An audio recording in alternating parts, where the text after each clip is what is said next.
Carta aos Filipenses.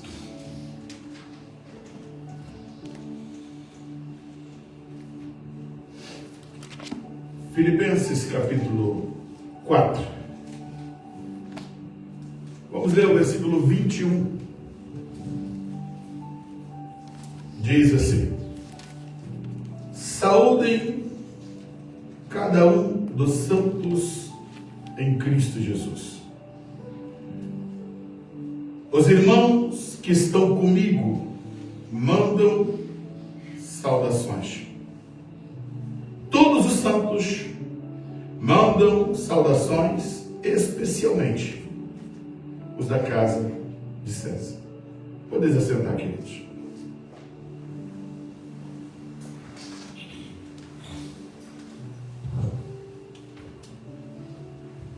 Eu queria que baixasse um pouquinho, está muito alto o meu microfone, baixa só um pouquinho nele.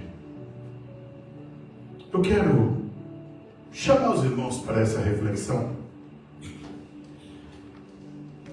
Paulo, quando ele escreve aos irmãos de Filipos, ele está preso. E lá na prisão, ele vai estar escrevendo essa carta. Efésios, Filipenses, Colossenses e Filemão faz parte do mesmo bojo. No mesmo período, Paulo escreve essas cartas para essas três igrejas e para Filemão, que ficava ali em Colossos. E o que eu quero ressaltar com os irmãos, a nosso entendimento, é que muitas das vezes nós esquecemos da circunstância que tem mudado a nossa maneira de ser e de se postular. Quando você lê as cartas paulinas, são 13 cartas que Paulo deixou, você percebe que, escuta, o tom doutrinário, o tom do amor, da presença de Deus, está na mesma linha, irmãos. Só que ele não escreveu todas as 13 do mesmo lugar. Ele escreveu de lugares diferentes, escreveu em situações diferentes. Porém, o conteúdo está tudo debaixo da ação do Espírito Santo. O que isso tem a falar conosco, irmãos? Nós não podemos ser crentes mediante as circunstâncias. Se tudo está bem, então a minha palavra, olha, Deus é maravilhoso, Deus é poderoso, Deus é glorioso. Se as coisas apertaram, não, eu já mudei meu sermão. E já vou falar que a vida é prova, é luta, é tribulação, não sei o quê. Se eu começo a enfrentar dificuldade em relacionamento, alguém levanta uma situação contra mim, aí pronto, aí eu já vou começar a enxergar, as pessoas são más, as pessoas são ruins. Entender? O que vai nortear a tua vida não pode ser a ação das pessoas, tem que ser quem reina dentro de você. O comando do teu coração é que vai ter que gerar suas ações. E a ação do apóstolo Paulo aqui, nessa carta principalmente, entenda, a carta aos Filipenses é apresentada como a carta da alegria. Mas como da alegria de alguém que está preso, gente? Como pode ser a carta da alegria alguém que está privado da sua liberdade? A única explicação que se tem é exatamente esse sentimento. Podem prender meu corpo, mas não podem prender minha alma e meu espírito. Minha alma, meu espírito está livre. Quando Paulo estava falando diante do rei Agripa, e o rei Agripa gritou para Paulo e disse: Paulo, Paulo, as muitas letras te fazem delirar. Por pouco queres me convencer a me tornar cristão. Paulo disse: por pouco ou por muito? Gostaria que todos vocês fossem igual a mim, exceto nas minhas cadeias. Paulo está dizendo, ele estava diante de reis, de mandatários, de soldados, de gente importante, e ele está dizendo: eu tenho algo melhor que todos vocês aqui. Eu queria que vocês fossem igual a mim. É audácia, né? Imagine. Eu queria que você tivesse o que eu tenho. O rei poderia olhar: o que você tem, rapaz? Tu é um prisioneiro. Não. Ele tinha Cristo reinando dentro dele. Ele tinha algo muito mais importante, que não tem tesouro do mundo que possa comprar. E Paulo falava isso com convicção. Ele não tinha temor, ele não tinha medo de afirmar aquilo que ele tinha como experiência de vida. Mas voltando para o texto que acabamos de ler, Paulo, quando ele termina a carta aos Filipenses, no verso 21, ele diz: saúdem cada um dos santos em Cristo Jesus. O que significa a palavra santo, irmãos? Santos significa separados. Então, o verso 21, Paulo está mandando saudar a cada um dos santos. Devido à impregnação do catolicismo romano, quando se fala o termo santo, se imagina uma imagem. Quando se fala de santo, pensamos na idolatria. Mas a palavra santo significa separado. E todos aqueles que estão em Cristo Jesus têm que ter a condição de ser chamados santos. Então eu estou dizendo aos santos de Évora, aos separados de Évora. Separados de quê, irmão? Separados do mundo, separados do pecado, separados das coisas impúdicas, separados das coisas que não agradam a Deus, separados das trevas. Nós temos que ter condição de encarnar esse nome e dizer: eu sou um santo em Cristo Jesus. E Paulo está dizendo: saúdem a cada um dos santos em Cristo Jesus. Aos irmãos que estão em Filipos, aos irmãos que estão aí nessa região da Macedônia, que cada um de vocês sejam santos. Receba a nossa saudação. Os irmãos que estão comigo mandam saudações. Volta aí, deixa o 21. Rafa, está no 22. Qual é a importância, queridos, de nós entendermos isso? Costumeiramente, né? Às vezes alguns irmãos, quando tem oportunidade, falam: olha, quando convida para oração, vem poucas pessoas. De fato, domingo, graças a Deus, estávamos aqui com todas as cadeiras preenchidas. A igreja estava cheia. Mas no dia de oração nós temos menos pessoas. Mas escuta uma coisa que eu quero dizer. É normal, isso é natural, irmãos. Nem sempre você vai ter ao teu lado em todos os momentos. Nem todas as atividades da igreja estarão preenchidas. Mas quão bom é quando eu vejo irmãos que estão vindo para buscar a Deus, buscar o Senhor, independente de quem esteja. Esse é o nosso foco, irmãos. Quando nós marcamos um almoço, um churrasco, é tendencioso que tenhamos um grande número de pessoas. Quando marcamos alguma coisa que fala de celebração, de festividade, é normal que você tenha. Mas para mim, quando eu olho para esse versículo, eu vejo algo muito mais que o amor de Cristo nos faz padecer com aqueles que estão padecendo. Paulo está dizendo assim: os irmãos que estão comigo. Peraí, mas Paulo está preso. Paulo está preso. E irmãos abriram mão da sua liberdade para passar um tempo com Paulo. Onde? No playground? Na Disney?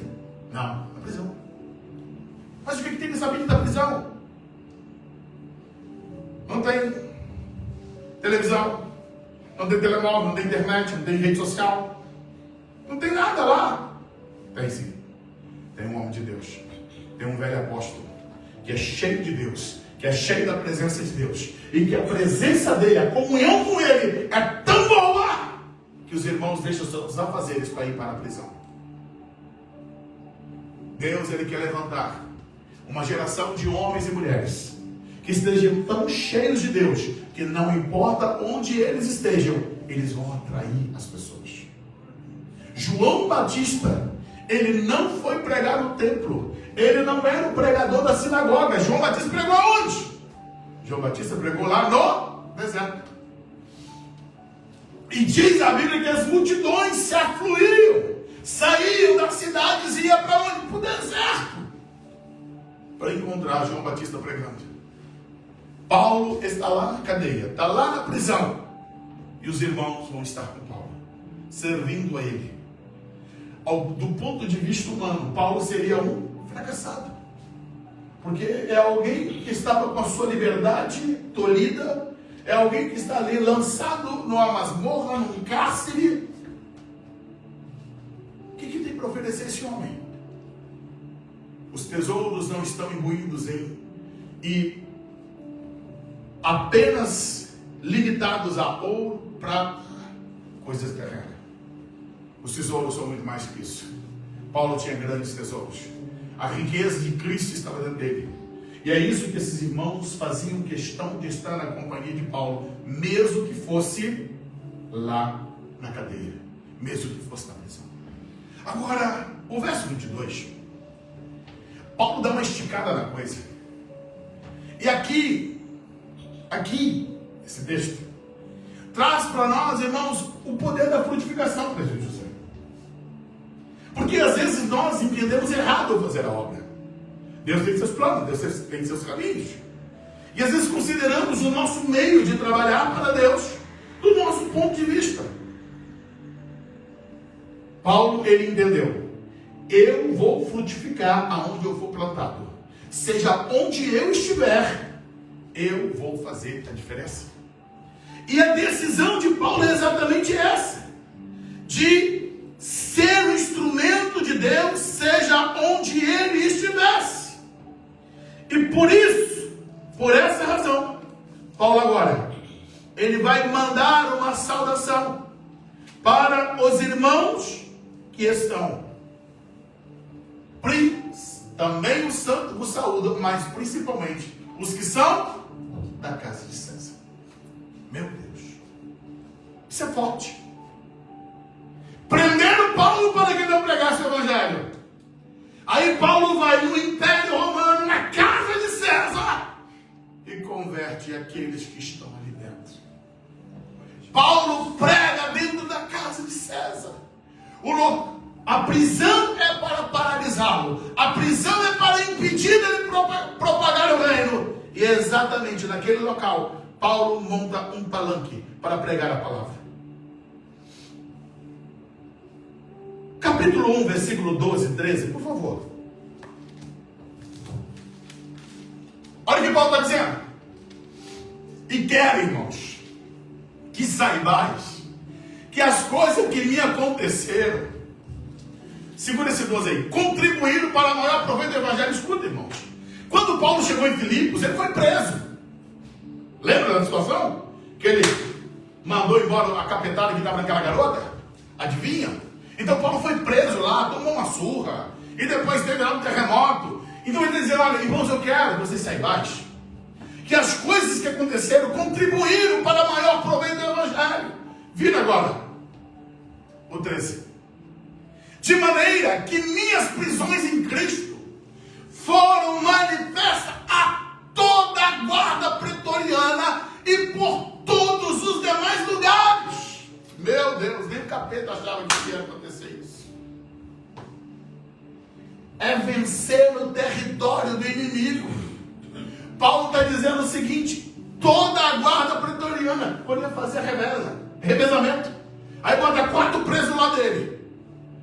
Plantão 12 horas, está perdido. 12 horas ouvindo o evangelho. Toma o evangelho, toma o evangelho. E não pode sair. Está preso ali com Paulo, tem que ouvir, vai pregar. E Paulo ministrou para eles. Aí trocava o turno, vem mais 12 horas, com mais 4. Toma o evangelho, toma o evangelho, toma o evangelho. Essa troca de guarda, Paulo diz: de maneira que as minhas prisões em Cristo foram manifestas para toda a guarda pretoriana. Toda a guarda pretoriana ouviu do evangelho de Cristo. Não tinham como fugir. Durante horas e horas estavam ali ouvindo do evangelho de Cristo Jesus. Deus gera para nós oportunidade, irmãos. Paulo poderia ser o velho que poderia estar lhe dizendo: doei minha vida, abandonei o farisaísmo, eu tinha tantas e tantas coisas, agora olha só o que Deus permite, eu estou aqui preso, eu estou no meio dessa masmorra, estou abandonado, ninguém me ama, ninguém manda carta para mim, ninguém cuida de mim. As igrejas esqueceram, lembrando? As igrejas esqueceram de Paulo.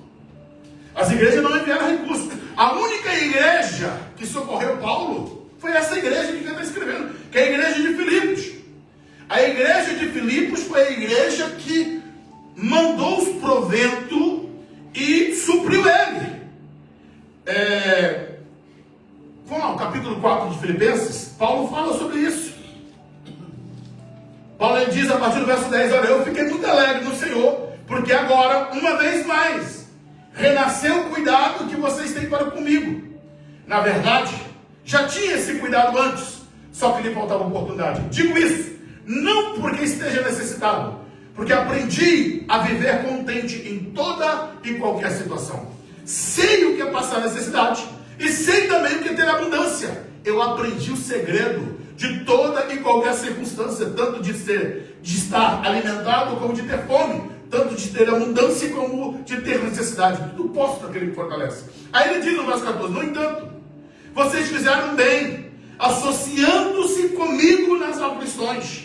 E como vocês, filipenses, sabem muito bem, do início da pregação do Evangelho, quando parti da Macedônia, nenhuma igreja se associou comigo nessa questão de dar e receber, exceto vocês somente. Entende? Ele plantou inúmeras igrejas. Mas você acha que alguém mandou uma carta para socorrer? Não. Eita glória, que bom, Deus é bom. Mas nunca socorreram o apóstolo Paulo. Só os irmãos de Filipe. E Paulo não está murmurando, reclamando, cadê aqueles crentes que deveriam estar me ajudando? Não. Ao invés de ele ficar ali amargo com limão, ele fez uma grande limonada. E no território do inimigo, ele pregou o evangelho para toda a guarda pretoriana. Os guardas ouviram o evangelho. Ali Paulo, ele estabeleceu um meio de anunciar o reino de Deus, mesmo em território hostil, mesmo em um local pela qual não havia um palanque, não havia um palco, mas havia um coração disposto a compartilhar. E para fechar e para terminar, Filipenses capítulo 1, verso 14, olha o que Paulo diz. E muitos dos irmãos do Senhor, tomando ânimo com as minhas prisões, ouso falar a palavra mais confiadamente, sem temor. Sabe o que Paulo está terminando dizendo aqui? Ele está dizendo, irmãos de Filipos, entenda, quando os irmãos me viram aqui, preso, pregando para os guardas, pregando aqui no meio da cadeia, e agora nós temos aqui uma igreja, praticamente, ele está dizendo, os da casa de César. Dentro da casa de César formou uma igreja, irmãos. É esfregar na cara do inimigo. Não tem Deus, não tem lado de lixo. Lá dentro do Império Romano, vidas são arrancadas do poder do pecado, são salvas, são libertas, são transformadas. Guardas que deveriam ser algoz dele se tornam irmãos em Cristo. Imagine, lá chega o guarda lá para ficar do lado do prisioneiro. Meu apóstolo, a paz do Senhor Jesus. Isso é para confundir o inferno, confundir Satanás. Deus faz coisas tremendas. Nós só precisamos nos colocar na brecha. Nós precisamos nos colocar na prontidão. E, como disse, esse verso 14 diz que os irmãos tomaram ânimo em ver que com as prisões de Paulo, o evangelho tinha tomado um corpo maior de proclamação. Eles também saíram pelas ruas proclamando, anunciando que Jesus é o Salvador. Avivamento não significa apenas uma igreja enriquecida com um templo lotado e cheio de pessoas. Avivamento não significa apenas nós temos uma receita bancária onde as coisas estarão bombando, onde temos equipamentos e temos programas de televisão, Não, avivamento é quando Deus está salvando, libertando e transformando vida. É quando homens e mulheres estão dispostos a proclamar o nome do Senhor. Isso é o grande avivamento. É o que Deus quer trazer para mim e para você. Nos disponibilizar de ser instrumentos de Deus para a salvação de vidas que estão perdidas. Ai daquelas pessoas se Paulo não tivesse sido preso. Ai delas. Louvado e bendito seja Deus, que permitiu que aquele apóstolo passasse pelas prisões e levasse salvação ali, no núcleo dos improváveis. Aqueles guardas foram alcançados. A guarda pretoriana foram alcançados com a palavra através da vida desse homem destemido que estava pronto para pregar o evangelho de Cristo Jesus. Se coloque de pé. Deus eterno, eu te agradeço e te louvo. Eu te bendigo, Senhor, porque o Senhor deu chamado para conosco. Senhor, não nos deixe ser omissos. Não nos deixe, Senhor, nós nos olvidar da nossa responsabilidade, mas que o Teu Espírito, Deus, venha nos erguer, nos levantar com poder, com graça, com unção, com intrepidez, com ousadia, para propagar o Teu nome. Senhor, salva essa cidade, salva, Senhor, os amigos, salva, Senhor, os colegas de trabalho. Senhor, que haja salvação em Évora, Deus. Desperta cada crente, desperta cada irmão, para ser um proclamador do Teu nome, anunciador do Teu Evangelho. Deus, levanta aqui evangelistas, testemunha do Teu nome, Deus, para anunciar o Teu Evangelho, por onde cada crente passar, haja uma marca de Cristo, haja uma marca da propagação do Teu nome. Assim eu oro e abençoo o Teu povo, Deus. Desperta a Tua igreja, em nome do Senhor Jesus. Assim eu oro, Deus. Amém. Feche, estenda as mãos assim. Que o grande e eterno amor de Deus, que a graça infinita do nosso Senhor e Salvador Jesus Cristo, e que as doces consolações do Espírito Santo permaneça sobre toda a igreja do Senhor, desde agora e para todos sempre. Todos digam comigo amém. Amém. Vai em paz, vai na bênção, lembrando que sábado é o Congresso das Irmãs, sábado e domingo, e no domingo pela manhã é a nossa Santa Ceia do Senhor.